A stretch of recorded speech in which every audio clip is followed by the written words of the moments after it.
aikin banza aikin gobe. Larai, ina tun mai. A'udhu billahi, subhanallahi, sannu. Sani mai gida. Sannu. Tana ciki. Jumai.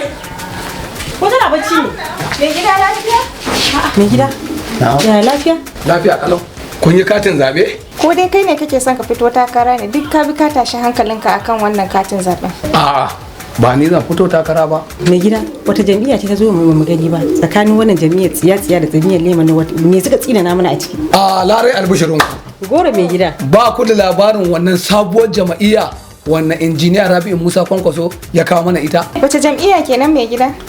Jama'iyyar NNPP mai alamar kayan daɗi.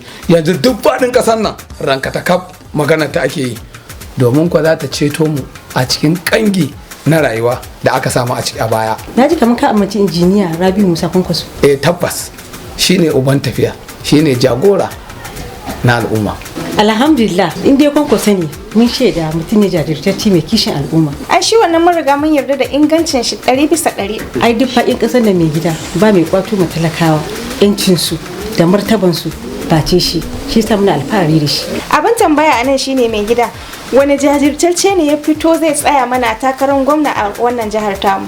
Yauwa 'yar gari kin zo da batu, wani haziki ne sadauki mai taimakon al'umma wannan kuma ya cancanta ya fito mana takarar gwamnan jihar Nasarawa a ƙarƙashin jama'iyyar NNPP mai alamar kayan daɗi.